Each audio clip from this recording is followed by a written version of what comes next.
Muy buenas tardes a todos. Son las 7, es hora de empezar con nuestra emisión de Patrimonízate un día más, esta tercera emisión de un nuevo proyecto que, como decimos siempre, pues quiere llevaros un poquito la cultura, el patrimonio, la historia, acercarla hasta casa en este momento de encierro y de confinamiento que ya poquito a poco se va abriendo. ¿Vale? Ya poquito a poco nos van dejando cada vez más en libertad, pero eso no quita que todavía tengamos que esperar un ratito antes de las 8 para salir a pasear y aprovechemos ese rato para disfrutar pues, de un montón de cosas muy curiosas que tiene nuestro país. Hoy, de hecho, nos hemos querido preguntar por una de las cosas que más nos gusta a todos, que es celebrar. De hecho, vamos a hablar de celebraciones, de todas esas fiestas que se nos han quedado un poco en el tintero este año, pero que eso no implica que no las vayamos a recuperar en el 2021 con muchas más ganas, ¿no? Así que empezamos una tarde más con Patrimonízate, familia.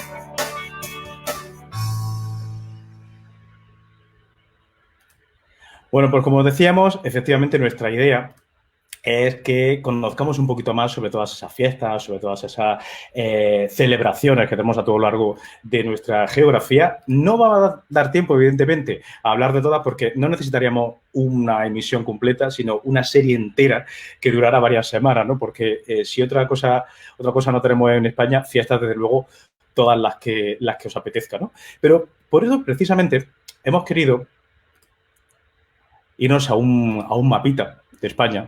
Déjame que os lo comparta por aquí, para que nos situemos mejor, para que poquito a poco nos vayamos situando y vayamos viendo qué es lo que vamos a visitar, ¿no? En qué lugares nos vamos a centrar esta tarde.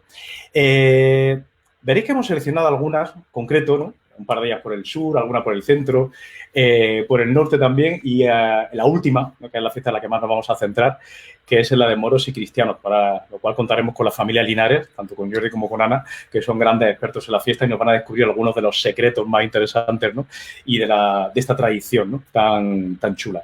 Si nos vamos poquito a poco avanzando por este mapa y empezamos por algún sitio, vamos a empezar por Sevilla. Sevilla este año se nos han quedado dos fiestas en el tintero, dos fiestas que además sevillanos le guardan muchísimo cariño. La Semana Santa, que este año la Semana Santa tenía que haberse celebrado jueves y viernes santo, hubieran coincidido con 9 y 10 de abril.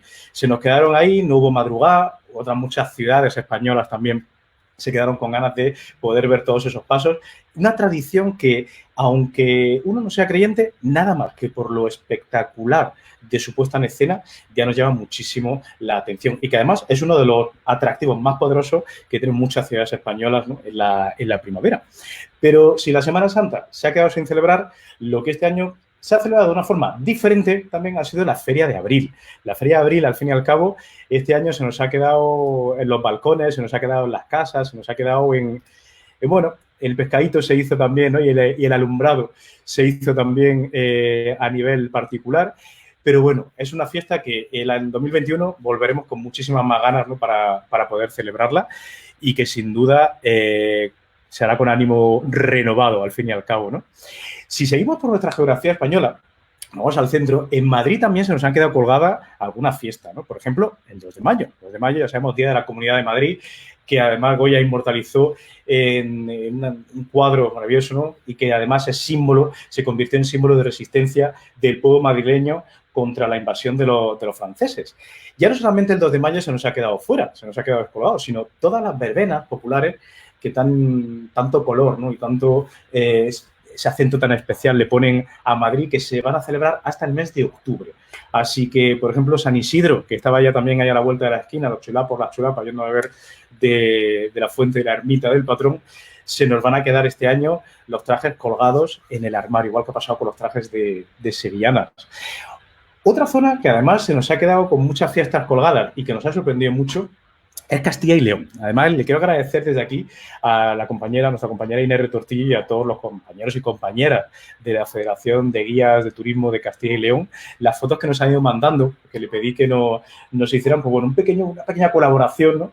Para que el resto de España pues sepamos qué se nos ha quedado este año por celebrar allí o aún está por celebrar, ¿no?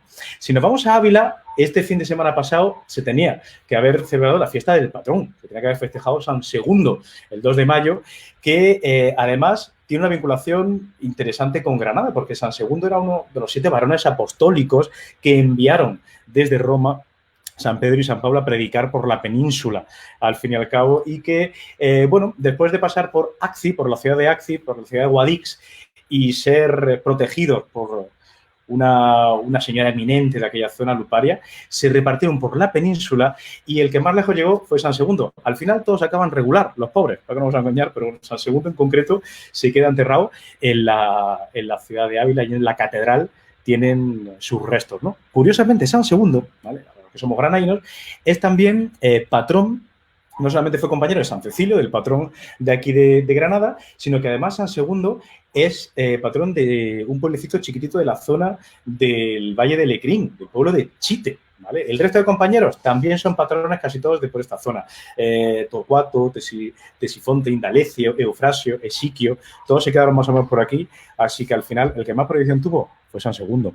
En Burgos también hay una fiesta que se celebra justo después del Corpus, es decir, este año tocaría el 19 de junio, concretamente, justo el viernes siguiente al jueves de Corpus, que este año será el 11, y es una celebración que se hace en uno de los espacios más interesantes de la ciudad, en la zona del monasterio de la Huelga, de Santa María de las Huelgas, una fiesta que parece remontarse al siglo XIV y que incluso se vincula con la victoria cristiana en la batalla de Navas de Tolosa en el año 1212.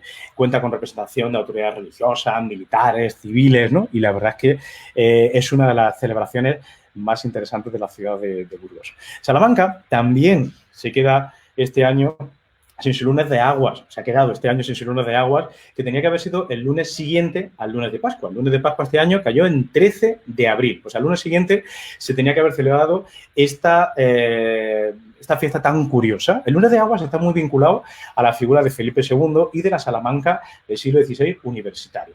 Si recordamos, Felipe II pasó por ahí para casarse y parece ser que con esa rectitud moral, casi un poco monacal que tenía el monarca, ¿no? Que tenía el rey, le sorprendió mucho lo que era Salamanca.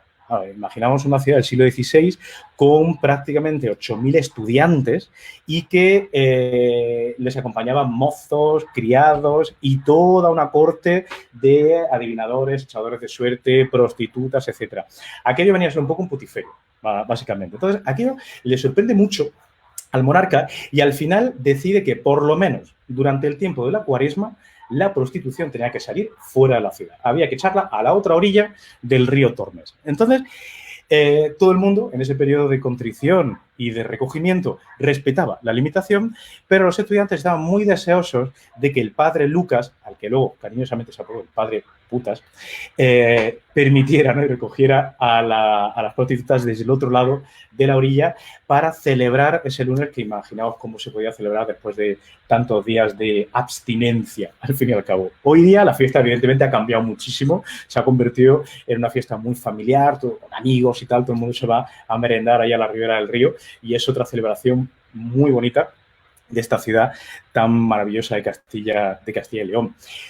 San Marcos también se ha quedado un poco pendiente, la bendición de los campos este año, ermita románica, el románico ya sabéis que además es un estilo que en Castilla pues tiene una proyección muy especial y algún día tendremos que hablar y dedicar un poco de nuestro tiempo al románico castellano, pero bueno, también ha sido otra de las cosas que se nos han quedado en el tintero, se nos han quedado dentro de la ermita, en este caso. Otra celebración que este año pues tiene visos de no poder ir a celebrarse, valga la redundancia, es la de Simancas, en la provincia de Valladolid. Un episodio muy curioso que nos remonta hasta casi los inicios de Al-Ándalus, hasta la época del Emirato, cuando Córdoba prácticamente dominaba la mayor parte de la península ibérica Y en los reinos del norte, los reinos cristianos del norte le tenían que pagar tributo, le tenían que rendir tributo al emir cordobés, ¿no? Uno de esos tributos curiosos era el de entregar 100 doncellas, que luego se canjeó y se trocó por dinero, pero Abderramán II volvió a lo de las doncellas. Se ve que le gustó la idea y volvió a exigir la entrega de las 100 doncellas y Simancas, en el total, tenía que contribuir con 7. Al parecer, las chicas, que eran todas de una moral muy recta, quisieron presentarse lo peor posible ante el emir de forma que no las quisiera ni en pintura. Y se cortaron las manos. De ahí, pues, esa famosa frase de si mancas me las dais, mancas no las quiero. También se quedará seguramente, igual que en muchos otros lugares de España, en Zamora, pendiente de la Feria de San Pedro, con su Feria de la Cerámica, unas cerámicas preciosas, que luego además de vez en cuando por aquí por Granada también podemos encontrar cuando hay algún mercadillo de cerámicas, por ejemplo en Puerta Real, es una maravilla y encontramos algunas con esos coloridos espectaculares que vienen de esa zona, ¿no? Y continuando con esas fiestas curiosas, también está en León las cabezadas, que tenía que ser el domingo más próximo a San Isidoro el 26 de abril, ¿no? Allí sabemos que tenemos la Real Colegiata y Basílica de San Isidoro, que es el panteón de los reyes y reinas del antiguo Reino de León, con unas pinturas preciosas, es un espacio que es una auténtica maravilla, y donde se encuentra también la Arca de los Marfiles, que contiene los restos de San Isidoro de Sevilla, que se depositaron allí en 1063. De cómo llegó San Isidoro de Sevilla hasta Castilla y León, hasta la ciudad de León, también hablaremos otro día porque es toda una aventura interesantísima, ¿no? Pero el caso es que si nos vamos ya a 1158, parece que en ese momento pues azota una sequía muy importante toda la zona y deciden sacar a los restos de San Isidoro para una rogativa para que lloviera, para que trajera ese agua a los campos, ¿no? Llegando a una localidad, a debajo del camino, la urna parece ser que empezó a pesar muchísimo hasta el punto de que los portadores no tienen más remedio que dejarla en el suelo. Era imposible levantar a San Isidoro, a sus restos, ¿no? Así que nada más tocar el suelo empezó a llover como si no hubiera un mañana y enterada de la historia, la infanta doña Sancha se acercó a intentar retirar los restos que se habían quedado allí en mitad del camino, pero no había forma de levantar la urna. Allí oró y ayunó durante 3 días seguidos la infanta leonesa y finalmente, al prometerle a San Isidoro que lo iban a devolver allí a su Real Colegiata y que nunca lo volverían a sacar, es cuando la urna decidió volver a moverse, cuando los restos de San Isidoro en sí, volvió a dejar que lo levantaran para volver de nuevo hasta su lugar de reposo y ya con la promesa de no volver a salir. Así que anualmente se le ofrece esa ofrenda también, ¿no?, en ese espacio maravilloso como es la Real Colegiata, ¿no? En fin, San Castilla y León, todo un dechado de fiestas y costumbres muy interesante. Otra fiesta también que se nos ha quedado el 23 de abril, se nos quedó pendiente celebrar San Jorge, San Jordi, y es una fiesta que tiene una vinculación importantísima con la ciudad de Barcelona y con todo el antiguo reino de Aragón. Además, es una fiesta que siempre vinculamos mucho, ¿no?, con la rosa, el libro, esas imágenes de las ramblas llenas de gente en puestos de librerías y demás, ¿no? Y que este año pues ha contrastado mucho pues con unas ramblas vacías y muy tranquilitas, ¿no? Una pena, pero una vista diferente. Lo que decimos, eso no implica que el año que viene no lo celebremos con muchísimas más ganas todavía, ¿no? Si nos venimos de nuevo al sur, ¿vale?, y bajamos aquí hasta Granada, hay un día que ya este fin de semana se nos ha quedado pendiente, que ha sido el Día de la Cruz. El Día de la Cruz, que es una de las celebraciones más bonitas que tenemos en la ciudad de Granada. Este año pues ha tocado asomarse a la reja o a los balcones o a las ventanas o a lo que tuviéramos, ¿no? El Día de la Cruz, el Día de la Veneración de la Cruz, tiene su origen en lo que el texto romano se llama la invención de la cruz. Y que nadie se ofenda con lo del tema de invención porque viene de el inventio, en latín, que significa descubrir. Cuando Santa Elena descubre la cruz, ¿no?, la vera cruz de Cristo en Jerusalén, la invención de la cruz. Es una fiesta que está muy vinculada a Granada y a toda su provincia. Se celebra en muchos otros lugares, ¿no?, pero quizá aquí pues se celebra de una forma muy, muy, muy especial y la vinculamos a toda la ciudad, pero sobre todo a 2 barrios, al Albaicín y al Realejo. La cruz de Plaza Larga, la cruz del Campo del Príncipe, ¿no?, esas fiestas maravillosas que quizás son las más célebres.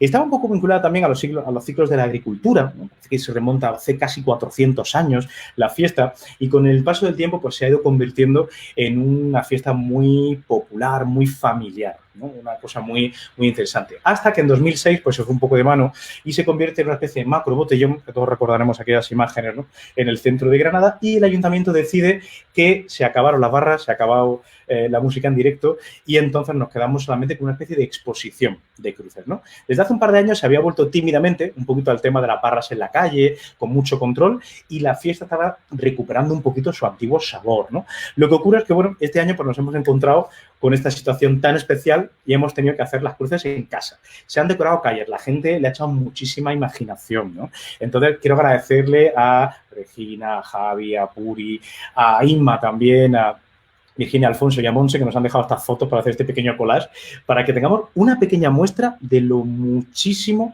que han disfrutado los padres y los niños que estaban en casa, al fin y al cabo, adornando y decorando pues, todos estos pequeños espacios, todas estas cruces y demás, ¿no? La cruz, además, es una fiesta que también se vincula mucho con los más pequeños, porque es muy habitual que hagan pequeñas cruces, que la lleven por la calle, que se pida un chavico para la cruz, ¿no? Es una tradición muy, muy típica, y las acompañan normalmente siempre cerámica típica, de faja lauza, aperos de cobre, etcétera. Y un elemento muy peculiar, que sobre todo al que viene de fuera le llama muchísimo la atención. Si os fijáis, aquí se ven en pequeñito, pero todas tienen una manzana con unas tijeras clavadas. Una manzana, un pero. ¿no? Te comes una manzana, te comes un pero. Entonces, es por esa idea de que nadie le pueda poner pegas a tu cruz, ¿no? Esa idea de cortar el pero. Está muy bonita, pero para que nadie le pueda poner pegas, que ya sabéis que aquí en Granada pues somos apañados. Pero también tenemos esa cosilla de la mala folla, pues para que nadie le pueda poner pegas a tu cruz, lo del pero, ¿no? El cortar el pero. También se nos va a quedar este año fuera la feria del Corpus, que si la Feria de Sevilla es bonita, la Feria del Corpus la verdad es que también tiene un encanto especial en torno a la celebración del Jueves de Corpus, el día 11 de junio, el día antes, que es el miércoles, pues hay la Tarasca, que es ese personaje tan peculiar, ¿no? Montado sobre ese dragón con desfile de cabezudos, de gigantes, ¿no? Y sobre todo, pues, bueno, cosas tan importantes como el encendido de la portada de la feria, el pasarlo bien por las noches o el disfrutar de la procesión del Corpus por el centro de Granada, que es una auténtica maravilla.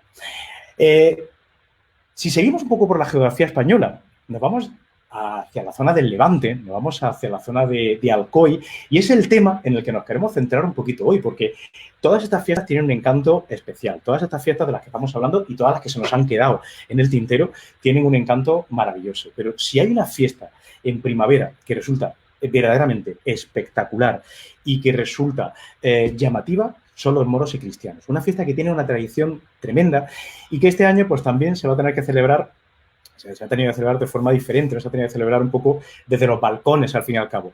La fiesta se vincula con San Jordi, también, como decíamos, un personaje, San Jorge, vinculado al fin y al cabo, ¿no? a toda la zona, como decíamos, del Levante, ¿no? Y del reino de Aragón. Y la cuestión, al fin y al cabo, nos hemos querido acercar a ver a profundizar un poco, ¿no? En los orígenes de esa fiesta y en cómo se celebra y cómo ha ido evolucionando con el paso del tiempo. Y, por supuesto, pues no había mejor forma de hacerlo que con alguien que conoce muy bien esa fiesta y que además la vive desde dentro como no se pueden hacer una idea. Hoy no nos ha podido acompañar en directo. Su nombre es Jordi Linares. Y como yo no quería que se perdiera esta emisión, lo invité a hablar hace un par de días conmigo y entonces lo pongo grabado, pero es igual de interesante que si estuviera en directo. Así que dadme un segundito que compartimos pantalla. Vamos a hacerlo. A ver, dame un segundín para que todo salga bien y se oiga, sobre todo, importantísimo, que no tengamos problemas con el audio. Y como os digo, me vais a ver con un peinado diferente, eso sí, porque ha sido antes de poder ir a la peluquería, pero os dejo con Jordi y con su sapiencia.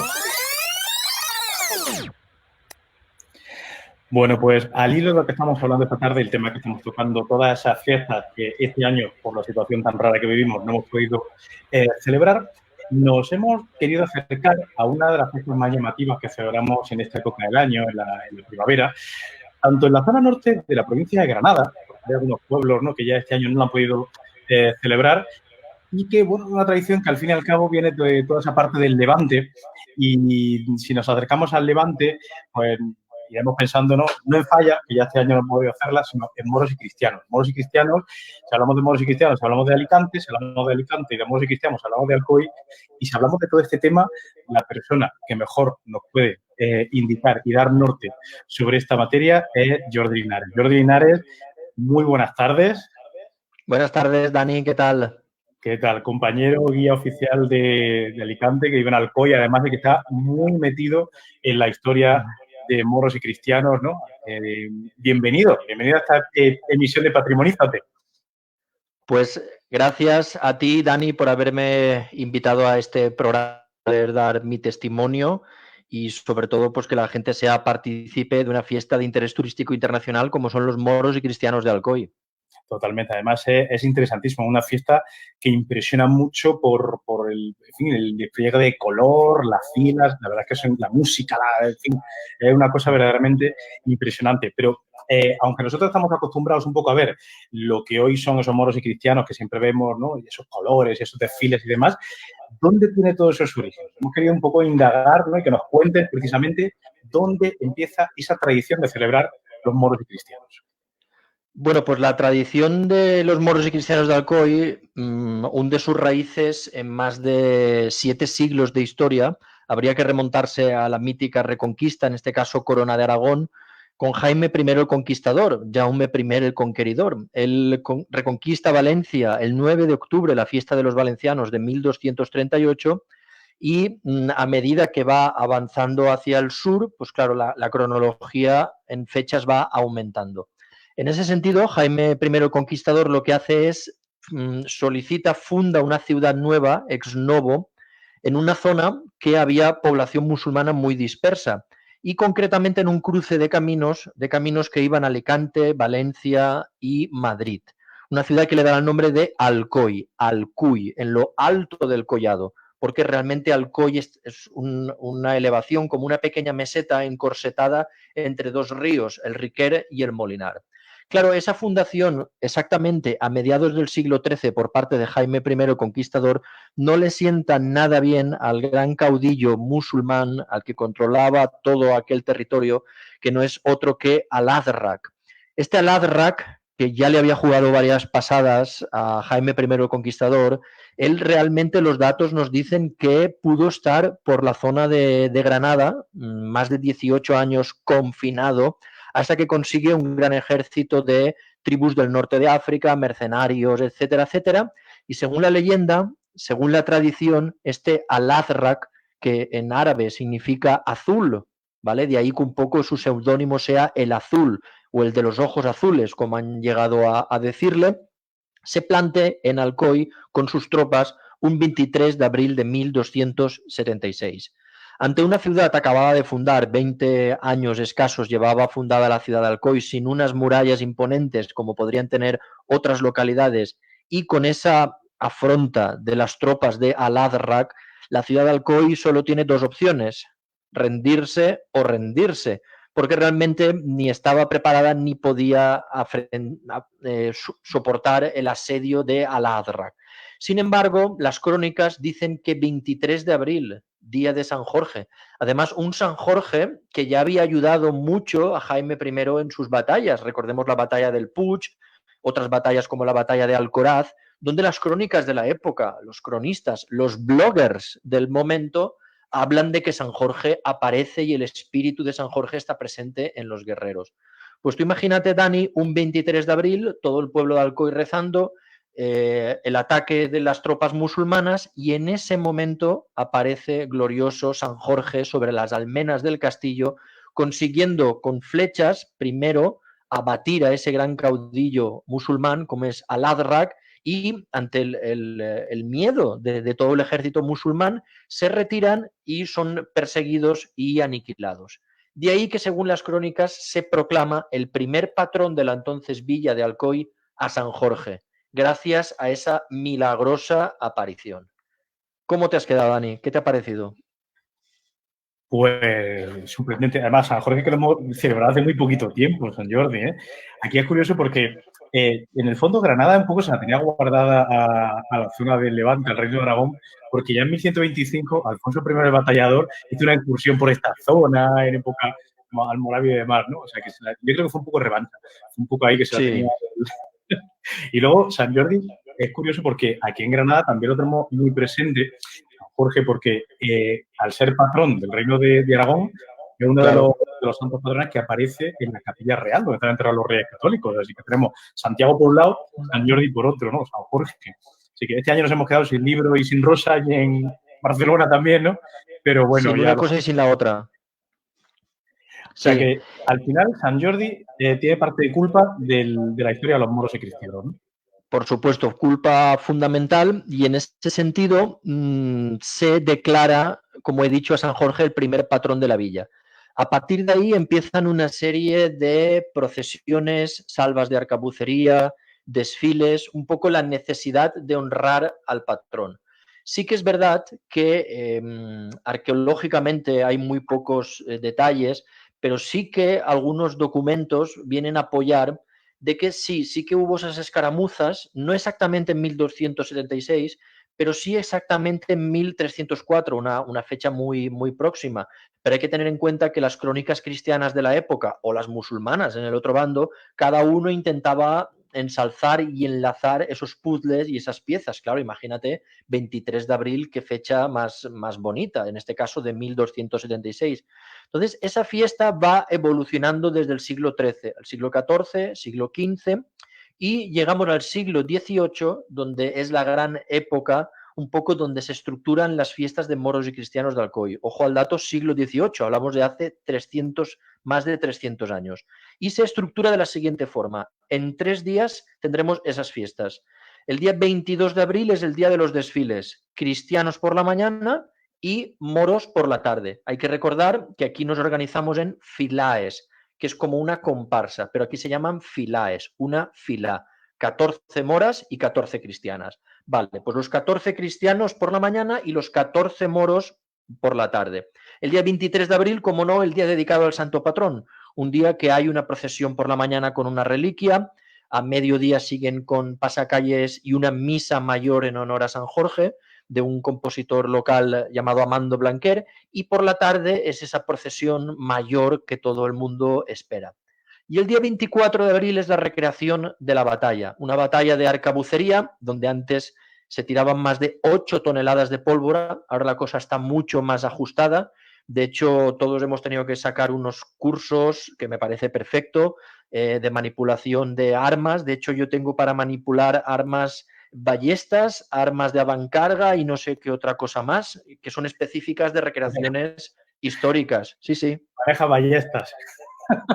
Sí, quiere decir que a cualquier próxima reunión que vayamos, no he cogido nunca una ballesta, pero como tengo permiso, si quieres a la próxima reunión que nos juntemos, a lo Guillermo Tell. Sí, señor, sí, señor. Nacional, en la cena de gala, hacemos una exhibición de ballesta, eso sería de ballesta y de armamento y de arcabucería. De hecho, y fíjate, dime. Perdona, fíjate que el momento culmen, casi donde se cierran las fiestas de moros y cristianos, es ese día del alardo, la recreación de la batalla, el 24 por la noche, aproximadamente a las 9 de la noche, donde las almenas del castillo, que se coloca un castillo nuevo, pero que ya tiene 140 y pico años, es la aparición del Sant Jordiet, es decir, un niño que encarna la figura de Sant Jordi y lo que hace es unir a los alcoyanos, porque todos nos congregamos para cantar el himno de fiestas, para ver a ese niño con un caballito de cartón sobre las almenas del castillo. Bonico de veres, bonico de veres. Bueno, me lo puedo imaginar, debe ser súper chulo. Y aparte, con el tema de la pólvora, que os gusta tanto también en la zona del Levante, el hacer ruido, la pólvora y demás, ¿no? Es tremendo. Yo recuerdo, yo lo viví una vez, creo que te lo comenté el otro día cuando hablábamos, en Petrer. Sí. Y claro, ya de por sí me resultó impresionante, sobre todo el ruido, ¿no? Es una cosa a la que estamos menos acostumbrados en las fiestas de esta zona de Andalucía, sobre todo, pero claro, la importancia que tiene la pólvora, el petardo, ese ruido, sí. Es impresionante, ¿no? Hay en todas las celebraciones del Levante. Y como tú decías, lo de las filas, vamos a llamarlo comparsas, ¿no? Y tal, es alucinante, ¿no? Porque los vestidos todos los trajes están súper elaborados, ¿no? Porque, por ejemplo, a ver, aquí la gente tiene una idea muy bien de cómo funciona una cofradía de Semana Santa y claro. ¿Las filas funcionan de forma parecida? ¿Cómo se estructura una fila? ¿Cómo va la dinámica? Aquí le llamamos filá, con acento en la A, filá. Entonces, por ejemplo, hay que tener en cuenta que aunque la fiesta, el hecho histórico es del siglo XIII, la evolución y la fiesta que celebramos nosotros actualmente es una fiesta que bebe del siglo XVIII. Por lo tanto, es una fiesta barroca. Muchos de los trajes que nosotros sacamos a fiestas no son trajes medievales. Sí que hubo un intento a principios del siglo XX de limpiar muchos trajes que no se consideraban historicistas desde un punto de vista más medieval, más medievalero, a lo medieval fashion victim, ¿vale? ¿Qué pasa? Que, por ejemplo, mi filá, el traje de mi filá es un traje más de época barroca, lo que llamamos aquí a la turca, que son esos pantalones de bombacho con esos turbantes, con una pluma. Cada filá tiene su propio traje. Aquí ni se te ocurra decir que nos disfrazamos, ni que tenemos, ni siquiera es un uniforme. Muy importante eso. No, que la gente se lo toma muy en serio, que es una cosa que es seria, que la nomenclatura también es importante. Sí, no sí, sí. No es un disfrazarse. Exacto. No, yo no me disfrazo, yo me visto y es mi traje, no es ni siquiera un uniforme.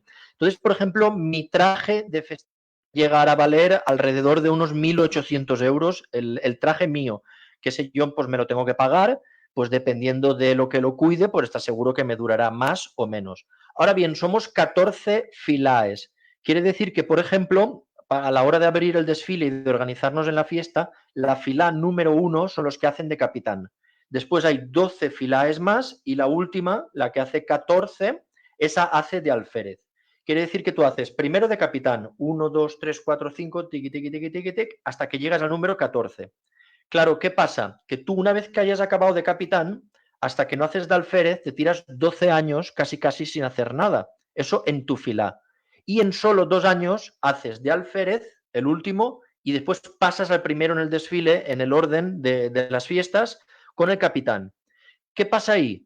Pues que siendo la cuna de los moros y cristianos, la cosa se nos va de imaginación, se nos va de dinero y pues efectivamente salen esos trajes a la calle que ahora, si te parece, después pondremos un vídeo. ¿No? O sea que eso es lo que se llama venirse arriba.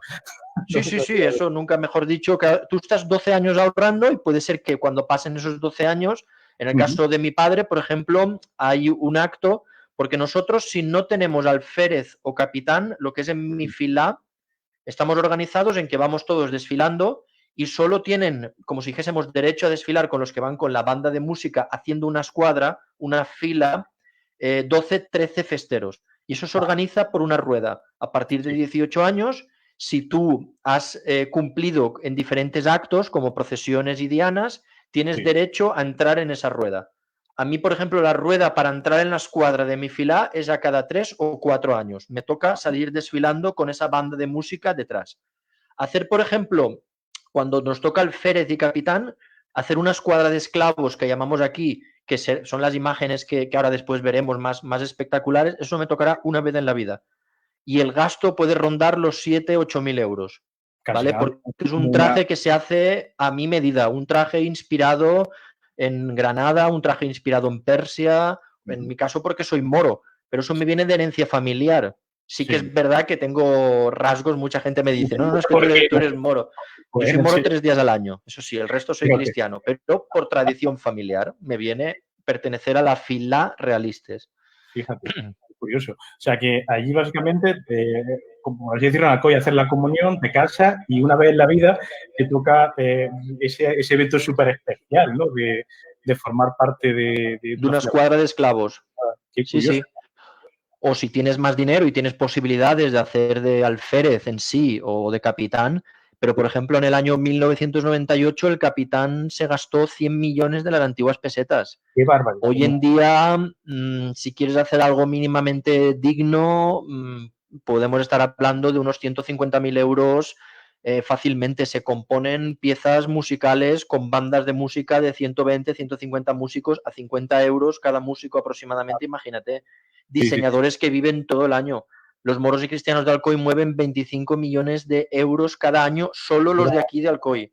Eso te iba a decir. Es decir, que el impacto económico... Una industria, efectivamente, alrededor, ¿no? Es decir, hace un par de días en las noticias se hablaban de un pueblecito de Córdoba, un municipio de Córdoba, que este año se ve muy afectado por el tema de las bodas. Hay muchísimas tiendas que se dedican a temas de bodas, eventos y tal. O sea que me imagino que trasladado a los moros y cristianos tiene que ser algo similar. Tiene que haber talleres de costura, tiene que haber diseñadores, como tú dices, música. Metales, animales, dromedarios, caballos, carrozas, todo el tema de arcabucería, telas, complementos.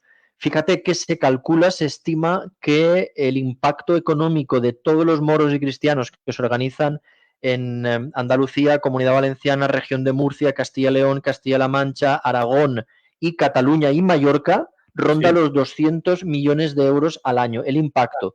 Fíjate, de los que solo en Alcoy ya son 25 millones de euros aproximadamente. Fíjate lo que ha montado San Jordi, ¿eh? Imagínate apareciendo sobre las almenas del castillo hace 7 o 8 siglos. Sí, señor, sí, señor. Qué barbaridad, ¿no? La verdad es que es impresionante, ¿no? Son cuando, en fin, este año se están hablando un poco pues, de la pérdida, ¿no?, que está teniendo la hostelería y el turismo. Muchas de estas fiestas influyen muchísimo en la economía local de muchos municipios, ¿no?, y de muchas ciudades, como puede ser unas fallas en Valencia, una Semana Santa en Sevilla, Granada, etcétera. Moros y cristianos, ¿no?, en un lugar como Alcoy. Es bárbara la implicación que eso tiene, porque yo me imagino que es una tradición que cada vez atrae más a gente de fuera. Sí, realmente el problema está en meter en Alcoy a toda esa gente, porque hasta hace nada aquí en Alcoy había solo un hotel, que estaba por supuesto llenísimo, pero por ejemplo este año justo se había ampliado la capacidad alrededor, si no me equivoco, de 18.000 sillas para ver el recorrido de las entradas de cristianos por la mañana y de moros por la tarde. Es decir, 18.000 localidades que tú puedes comprar, puedes alquilar esa silla y la ves todo el día. Y eso es un auténtico... ¿no? Y claro, para el ayuntamiento eso supone una entrada de dinero tremenda. Claro, aquí realmente, fíjate que para montar todo este cirio, por llamarlo de alguna forma, el ayuntamiento desde tiempos históricos, ya desde 1838, declina la organización de la fiesta de moros y cristianos de Alcoy en la Asociación de San Jorge, que es de utilidad pública. Es decir, todo el montaje, la organización de los actos, la elección de los cargos, todo depende en exclusivo de una entidad de utilidad pública, que aquí los alcoyanos, como somos tan así, es una entidad, una asociación que tiene más de 20.000 asociados. De ahí que decimos que, bueno, que está la Asociación de San Jorge y el Real Madrid, ya no hay nada más. Desde luego, pocas asociaciones pueden presumir de tener ese número de socios. Claro. Un movimiento asociativo que hay, pero pocas pueden de verdad decir que llegan a los 20.000. Pero es bárbaro, ¿no? Es bárbaro como todo un municipio, ¿no?, como todo un pueblo se implica en una celebración, ¿no? Yo creo que pocas celebraciones deben de existir que supongan una implicación popular tan importante, ¿no?, y que a la gente le llamen tanto la atención como para, le motiven tanto, ¿no?, como para implicarse a ese nivel. Porque estamos hablando de cifras tremendas, estamos hablando de cifras importantes, ¿no?, de sumas de dinero muy considerables. Claro, eso es como la Semana Santa de Sevilla, las fallas en Valencia, y fíjate que menos las fiestas de moros y cristianos de Bocairén, que se organizan en San Blas, en febrero, las fiestas de moros y cristianos de Alcoy es un poco el pistoletazo en abril, porque a partir de ahí ya vienen otras fiestas como en Muro, etcétera, etcétera, Muro de Alcoy. Entonces, claro, las fiestas de Alcoy es como una feria de muestras. Los bailes, los espectáculos que se sacan, los trajes, las composiciones musicales van a servir que muchas otras poblaciones beban de esa creación, de esa producción. Claro, si la de Alcoy este año no se ha organizado, de momento está aplazada, no a 2021. La idea es poderla realizar aún en 2020. Pero claro, muchas otras poblaciones con menos recursos organizativos, económicos, asociativos, definitivamente han bajado, por desgracia y comprensiblemente, por la persiana, y volveremos a verlos de moros y cristianos, pero ya en el 2021. En el 2021 creo que nos van a quedar muchas fiestas que celebrar con muchas ganas, ¿no? Las vamos a celebrar por el 20 y por el 21, porque multiplicado por 2. Semana Santa, este fin de semana que tendríamos que haber celebrado en Granada el Día de la Cruz, cristianos, vosotros, la verdad es que se nos quedan muchas cosillas en el tintero este año, pero lo importante es que el año que viene podamos celebrarlo. Al fin y al cabo eso eso va a ser lo más importante. Me había hablado también, ¿no?, de un pequeño vídeo que tenías precisamente Sí, sobre el tema, ¿verdad? para que todos los usuarios que están ahora en este momento conectados se hagan una idea, aparte de que pueden buscar por internet moros y cristianos Alcoy, etcétera, etcétera, te he preparado un vídeo nada de 1 minutito y medio, 2 minutos, no sé si llega, de concretamente, es como un resumen de los 3 días de fiestas. El 95% de las imágenes son Alcoy, sí que hay alguna fotografía de otra localidad, pero yo creo que es súper ilustrativo y os podéis hacer una idea del montaje de estas fiestas.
La verdad es que es alucinante, ¿eh? Es una cosa que es tremenda. Nada más que la visión de unas pocas imágenes nos da un pequeño punto de lo que eso mueve, porque ya no son solamente los componentes de la pilar, ¿no?, como tú dices, sino que hay cuántas personas pueden mover un desfile de cristianos o de moros, más o menos.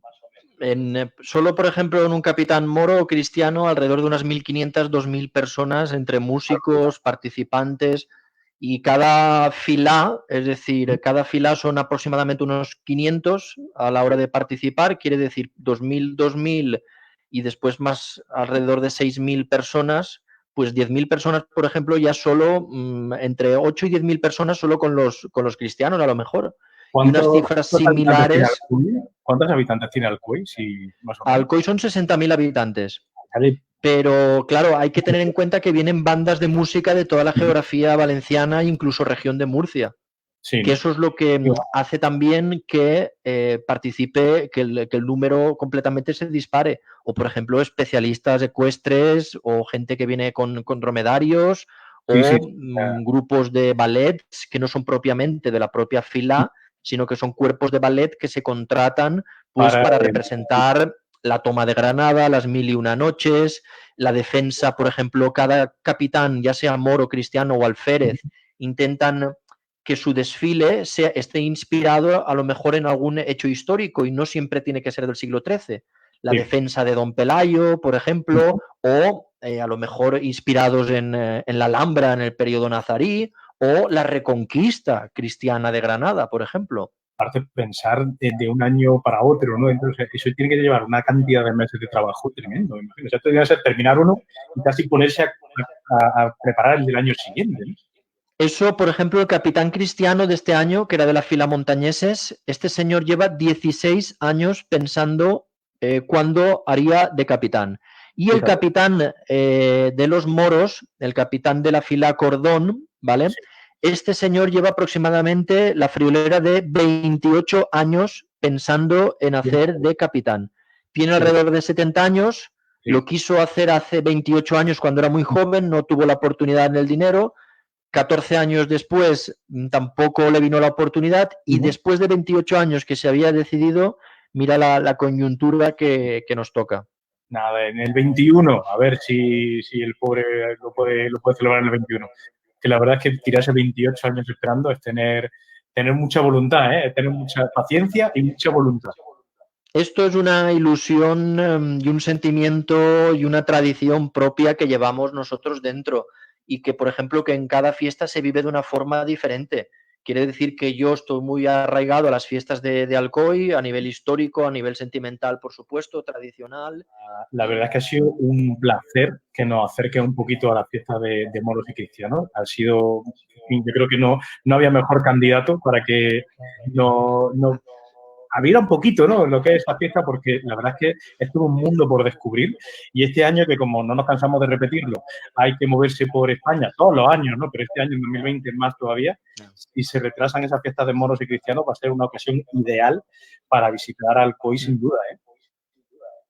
Claro que sí, incluso en cualquier época del año, mi compañera y hermana Ana Linares, que ahora después hará su intervención Hablaremos con ella. estelar, no solo esos días de fiesta, que hay veces que al caer 22, 23 y 24 de abril, entre semana los trasladan a fin de semana, pero que perfectamente se puede visitar la iglesia de San Jorge, el Museo de las Fiestas de Moros y Cristianos, con gran parte de esos trajes y unos vídeos y un montaje y una iluminación tremenda. Quiere decir que en cualquier fecha del año, como bien tú dices, también se puede disfrutar de esa fiesta de moros y cristianos. Más con ella, vamos a ver si nos cuenta un poquito cómo, porque tú nos has contado muy bien cómo se vive desde dentro. Vamos a ver si ella nos cuenta un poquito, cuando somos ajenos a esta fiesta de toda la organización, cuál es la mejor forma de aprovechar, ¿no?, y vivir esos moros y cristianos en Alcoy, ¿no? Pues Jordi, de verdad, muchísimas gracias por haber estado con nosotros. Espero que sea la primera de muchas intervenciones, porque sé que tienes muchísimas cosas interesantes que contarnos y sabes de muchísimos temas y siempre un gusto contar con un comunicador como tú. Así que nos vemos en la próxima. Perfecto. Pues gracias a ti, Dani, de verdad, por darme esta oportunidad y un abrazo y un saludo a toda la gente de Granada y a todos los que nos están viendo, escuchando y chateando. Genial. Pues nos vemos en la próxima. Buenas tardes. Buenas Chao. tardes, Dani. Bueno, pues como decíamos, sin duda, si teníamos un buen comunicador y alguien a quien dirigirnos para que nos hablara de este tema, sin duda era Jordi. Pero es que si queremos a alguien que nos complemente el tema igual de bien, está su hermana, que la tenemos aquí. Muy buenas tardes, Ana, ¿qué tal? Hola, buenas tardes. Muy bien, aquí estamos en Alcoy, Sí, ¿eh? en directo para todos ustedes. Aguantando como una campeona desde el principio de la misión, además. Muchísimas Claro. gracias por estar con nosotros esta tarde, porque como decía tu hermano, efectivamente, él nos lo ha planteado un poco la idea, ¿no?, y el tema desde dentro, cómo se vive, ¿no?, esa fiesta de dentro, que alguna compañera en los comentarios decía, es algo que tienes que vivir desde pequeño, un poco como la Semana Santa y tal, no son cosas que tiene uno muy, muy adentro, ¿no? Pero claro, cuando nosotros, por ejemplo, alguien de fuera, que es ajeno a la fiesta, va al COI y quiere disfrutar un poco los moros y cristianos, ¿no?, en cualquier momento del año, pero también específicamente en esos días de la fiesta, ¿cómo nos lo tenemos que montar para aprovechar al máximo ese tiempo? Claro, para aprovechar, bueno, aparte de tener un alojamiento donde quedarse, lo primero que hay que hacer es conseguir sillas para sentarte, porque, como bien ha comentado Jorge, el día 22 de abril por la mañana la entrada cristiana y por la tarde la entrada mora. Dura más o menos desde las 10 de la mañana hasta las 3 más o menos y luego por la tarde desde las 5 hasta las 9. Entonces es interesante conseguir sillas días de antes, es decir, a partir de más o menos en febrero se empieza la venta de esas sillas para el día de la entrada, para el día 22 de abril y tú pagas, Jorge comentaba unas 18.000 sillas, pero no, son para este año habían previstas unas 20.200 sillas a la venta, o sea, casi nada. Y tú compras la silla, entonces ese mismo día ya sabes dónde puedes sentarte y dónde tienes tu silla para la mañana y por la tarde. Rondan alrededor de unos 18, 20 euros según el tramo, pero te asegura un sitio cómodo para poder ver, pues bueno, es todo ese derroche de fiesta y música. Y sobre todo, pues bueno, yo os venía a hablar un poco de qué hacer en los días previos o qué se puede hacer aquí en Alcoy, bien, no sea ya esos días, sino también otros días, por ejemplo. Yo venía un poco a comentar qué se puede hacer. Nosotros, pues bueno, desde Quality Tours Mariola siempre hacemos una serie de visitas guiadas de moros y cristianos, efectivamente, y empezamos el recorrido en lo que sería, no sé si se ve en pantalla, a ver. Sí, se ve en pantalla. Tienes tu pantalla aquí, ahora mismo. Vale, espera a ver si puedo cambiar la pantalla. Pues empezaríamos en lo que sería, por ejemplo, lo que es en la Plaza de España. Y en la Plaza de España, pues bueno, es que no sé por qué no puedo compartir. Se nos ha perdido ahora mismo la pantalla. Nos habías compartido, pero ahora mismo se nos ha perdido. Quería compartir lo que es... No me sé por qué no sé... Bueno, no pasa nada. Bueno, empezaríamos en la Plaza de España, que montan el castillo de fiestas para esas embajadas, para esa 24 de abril que hacen la embajada cristiana, la embajada mora por la mañana y la embajada cristiana por la tarde. Entonces, pues en la Plaza de España, aparte de estar el ayuntamiento, está el castillo de fiestas, que también se puede visitar por dentro. Entonces empezamos por el castillo de fiestas. También en la misma Plaza de España está la Llotja de Sant Jordi, la lonja de San Jorge, obra del arquitecto valenciano Santiago Calatrava. Claro, Vaya. Alcoy, exacto, Alcoy no iba a ser menos. Y sigue en pie, ¿no? Y sigue en pie, sigue en pie. Hay algunas cosas bien. que, bueno, descubrimos en la visita un poco para cogerlas con pinzas, ¿no?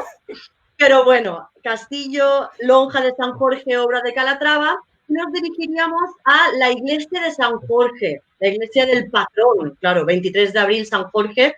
Y en la iglesia de San Jorge, pues descubrimos un poco, yo digo que es como una caja de bombones, porque realmente desde fuera no se aprecia, pero una vez estás dentro sí que tiene esa que te engancha, ¿no? Como los bombones que de fuera pues tampoco te dicen nada, pero cuando abres la caja dices, ostras, qué bueno. Sí, veíamos antes, ¿no? Que en el vídeo de Jordi se veía una foto del interior, creo, de esta, un mural así muy bonito y tal, ¿no? Exacto, exacto. Hay un lienzo de un pintor local, Fernando Cabrera, que cuenta un poco esa batalla que nos ha contado Jorge de 23 de abril de 1276, cuando, pues bueno, el pueblo alcoyano aclama o pide a San Jorge que les ayude, que interceda, porque hay un caudillo árabe, Al-Azraq, que intenta, pues, asediar la ciudad de Alcoy. Entonces, pues bueno, la iglesia de San Jorge tiene su especial hincapié, aunque en fiestas de moros y cristianos hay que saber o hay que tener en cuenta que el culto a San Jorge se traslada a otra iglesia, se traslada a la iglesia de Santa María, porque la iglesia de San Jorge es muy pequeña y la gente no cabemos en esa misa mayor del 23 de abril o en la salida de la procesión. Entonces, pues bueno, el culto a San Jorge días antes se traslada a la iglesia de Santa María. Pero bueno, la iglesia de San Jorge tiene que estar en nuestra ruta para conocer un poco esa historia. Y de la iglesia de San Jorge nos trasladaríamos al MAF, Museu Alcoyà de la Festa, Museo Alcoyano de la Fiesta. Efectivamente, pues es un museo que habla de las fiestas. Hay un recorrido un poco histórico de todos esos trajes de capitán y alférez, porque como ha comentado Jorge, realmente no se saca un capitán o no se saca un boato si tú perteneces a una fila todos los años. Es cada 13 o 14 años, es decir, alférez y luego capitán, y estás 12 años... ahorrando. Por menos exacto, mal, estás 12 años eso... ahorrando, efectivamente. Sí, sí. Entonces, la mayoría de capitanes y alféreces que han hecho ese desembolso o ese derroche de dinero, pues la mayoría de ellos, por no decir todos, sí que ceden su traje a esa asociación de San Jorge, que es la que organiza las fiestas de moros y cristianos, que es al mismo tiempo donde está la sede del Museo de Fiestas. Entonces, en este Museo de Fiestas, de una forma también muy interactiva y de la mano de un guía local, por supuesto, como no puede ser otra manera. Exacto, se puede hacer un recorrido de todos los trajes, de esa evolución, porque claro, hay trajes desde finales del siglo XIX hasta ahora, pues en los últimos 2019. Entonces, se hace un recorrido muy interesante y aparte también aprovechamos para hablar de esa figura de San Jorge, de esa figura de San Jordiet, de San Jorge pequeñito, que eso sí que es a sorteo, se presentan las familias o los niños un poco que quieren ostentar ese cargo y se hace a sorteo y efectivamente pues es un niño en esa época de madurez, de inocencia, ¿no? Que representa al fin y al cabo pues San Jorge que intercede para ganar un poco, para poner un poco de calma en la vida al fin y al cabo. Y es la figura de un niño la que encarna cada año diferente este San Jordiet y están también los trajes. Me parece que desde 1874 están los trajes allí abajo en el Museo de Fiestas, exacto. Entonces, pues bueno, haríamos un recorrido eso de una... Nosotros, claro, contamos muchísimo más en 2 horas. Imagino. Porque, claro, te puedes imaginar que yo siempre ha habido un poco ahí de que si las mujeres pueden salir, que si no, pues bueno, yo os cuento en la ruta cómo ha sido, porque realmente yo nací en febrero y en abril ya estaba saliendo a brazos de mi padre en esas fiestas. Entonces, lo hemos vivido desde siempre y aparte, pues nos gusta, ¿no? Un poco... Y desde chiquitito a chiquitito, vamos, desde luego es que desde la cuna, nunca mejor dicho, ¿eh? Efectivamente, efectivamente. Ha sido siempre desde casa y quitando 4 años que no estuvimos en fiestas, siempre hemos estado y bueno, siempre nos encanta, pues eso, mostrarlo tanto como guía como buena alcoyana. Una festera también, ¿no? No, la verdad es que por eso quería yo contar con vosotros precisamente para esto, porque no hay nada mejor que una celebración de este tipo te la presente y te la cuente alguien que la vive con tanta intensidad, que la vive desde dentro y que sobre todo la vive con tanto cariño, ¿no? Porque, en fin, es algo que efectivamente, pues si no lo han mamado un poco desde pequeño o desde pequeña, pues a veces es difícil entender cómo alguien se pasa una vida ahorrando, como decía antes Jordi, para gastarse 150.000 euros en una celebración, ¿no? Claro, efectivamente. Bueno, hablábamos de eso, de capitán y tal. Yo con mi grupo de amigas y tal salgo de boato, que es un poco, claro, hay también un vocabulario alrededor de las fiestas. Toda una nomenclatura específica. Claro. Entonces, un boato es ese acompañamiento extra que saca el capitán o alférez. Entonces, claro, yo con mis amigas salgo en ese boato, todos los años el traje es diferente, todos los años nos lo hacen a nosotros a medida. Bueno, este año está todavía en el armario, pero claro, un armario cerrado con llave, porque nadie puede saber cómo va a ser ese traje. Claro. Cómo va a ser ese traje. Sorpresa, sorpresa. Bueno. Y claro, siempre aquí en Alcoy también hay otra palabra que es Montepío, que es recoger dinero durante todo el año para luego, para fiestas. Ya no es ni para navidades o para vacaciones, aquí en Alcoy es para fiestas. No, la huchita para ir ahorrando, ¿no? Porque es una inversión importante. Exacto. Normal. La verdad es que es interesantísimo conocer un poquito esta fiesta, porque claro, para conocerla bien hay que ir al Alcoy, hay que conocer, claro, hay que hacer esa ruta con vosotros de los moros y cristianos y conocer el museo para conocerla mucho más en profundidad.